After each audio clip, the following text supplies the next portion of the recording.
Hello guys, hi, welcome to Mo's channel. Of course, today is a different kind of video because I'm showing my face for the first time on my channel.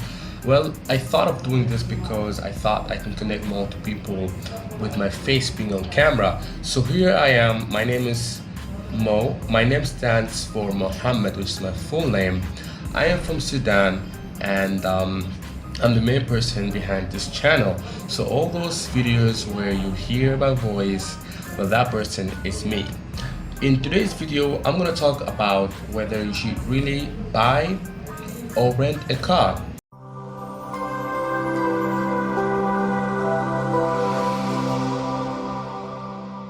Now, why this topic is because if you didn't know, I like cars and I love talking about them. So here is what I'm going to tell you whether you should really rent or buy a car. Now, when you think of either buying or renting a car, you should be a financially responsible individual. Well, this is something that I really tell most of my friends, to be financially responsible. I would advise people to actually purchase a second-hand car. Now, why second-hand car is because the moment you purchase a new car, say from the showroom, well, over there they have a tag called X showroom price. Now, what this X showroom means, it's not the actual on-road price. There's a difference between X showroom and on-road price. Now, X showroom is the price of the car when it is as it is being shown in the showroom. Now over there, of course, when you come see the car, see the quirks and features of the car, you see everything about it, and you're like, okay, I'm gonna buy the car. Well, that's just one price. When you're gonna move a step forward, then you're gonna have to pay for insurance, you're gonna have to pay for registration, you're gonna have to pay for all the accessories that they tell you. For example, these days they will give you a car without a steering wheel. They'll say if you want to buy a steering wheel, you're going to have to pay extra. It's the same with mobile phones. Mobile phones these days also, they come without chargers or earphones. So you have to purchase them at an extra cost. So also the cars these days also come with extra costs. They say if you want leather seats, if you want this package, if you want that package. Well, the steering wheel was a bit exaggerated, but I'm just giving you an example of what I really mean. Now, after you pay for the extra room price, the tax, the insurance, all accessories, the on-road value of that car comes out to be something else. So this is what I mean by buying a car from the showroom. And furthermore, the moment you drive the car from the showroom lot, the price of the car falls instantly by 25%. It depreciates by 25% instantly. So this is something that you also have to consider in mind. Now, say you purchase a car, now you have a brand new car, it smells of brand new interior, you go show it to your friends, you show it to your family, you're proud owner of a car. Now let's talk about the cost. Say you bought the car on loan. Of course, people go for the loan option. Say the car costs around 5,000 US dollars. Now, if the car costs 5,000 US dollars and you take a loan, you'll have to pay upfront about 20%. 20% of $5,000 will be around $1,000. Now, $1,000 is what you pay, and the remaining $4,000 you gotta pay back over a period. Say they give about 3 to 4 years, and let's take an interest rate between 9 to 11%. Well, let's just say 10% interest rate. Now, let's break down the cost. First of all, you have to pay EMI every month. EMI for a loan that you took for $4,000, which will be around, if you calculate roughly, a few minutes later. Then after that, you're gonna have to pay for petrol. Of course, your car is not gonna run on water unless it's a hybrid car.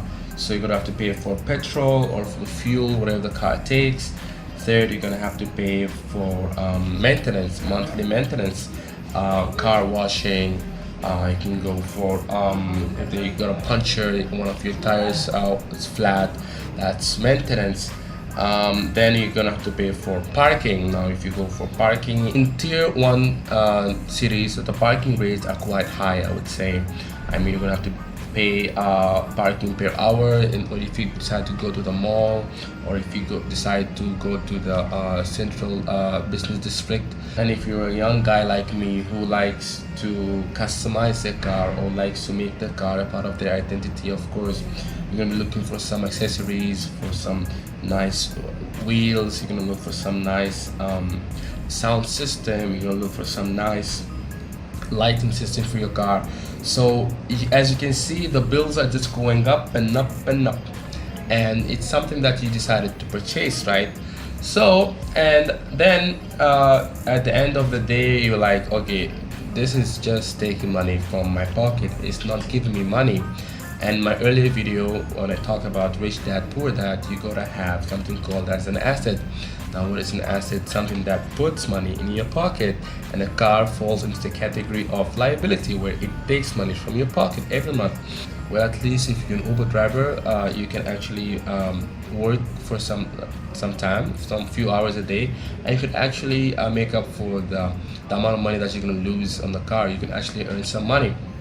So I'm not saying you should be an Uber driver, but it's one of the ways. Or you can actually rent your car to someone else. Of course you're not going to do that because it's your private car.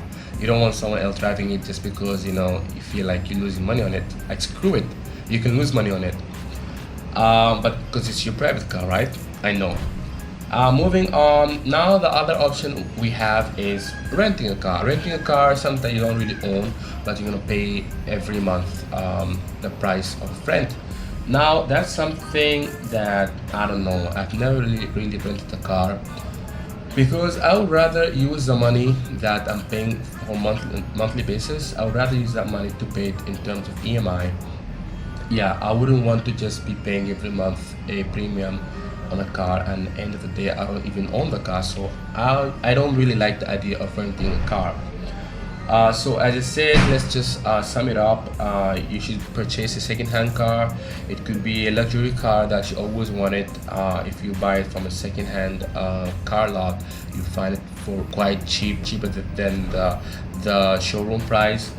You should keep in mind that you're going to be paying every month if you go through loan. Well, I would advise you to, of course, pay upfront cash if you want. But if you go through a loan, there's going to be a hefty amount of money you're going to be paying, especially in terms of interest, and you're going to be paying for fuel, unless you want to push your car everywhere you want to go. Or if your car is in hybrid, then that's good. You're going to be paying for parking. You're going to be paying for maybe tickets, parking tickets, or if you violate the traffic rule, you're also going to be paying for traffic violation. There's also a cost. For me, a car is really a status symbol. For a person who's young, like you and I, having a car is really important because you feel like it's part of your personality. If you're in college, or if you just started working, you feel like you need a vehicle. And it's not for everyone. Well, this is just for people who are called as petrol heads or car lovers, like you and I. For us, a car is something a must. Asking my friends for rides, free rides. So that's something that's not part of my personality. And yeah, so that sums up the topic about cars. Either you should rent or purchase one. If you're here on my channel for the first time, well, this is me, this is Mo. You're gonna be seeing a lot more of such content on my channel. I usually like to talk about financial topics, especially in our 20s, because this is the moment where you either make or break your future, financially speaking. So you're gonna be seeing a lot of topics related to finance, topics related to travel, topics related to motivation, inspiration. So this is what Mo's channel is all about. Again, thank you for watching, and I hope you liked the video. I'm not gonna be like other YouTubers, but gonna be like, okay, please like or subscribe to my channel. If you genuinely feel like you gain some value from this, then go ahead, like the video. And if you really feel you want more of such content, then go subscribe. Otherwise, really nice to meet you, and thank you for watching till here. Goodbye.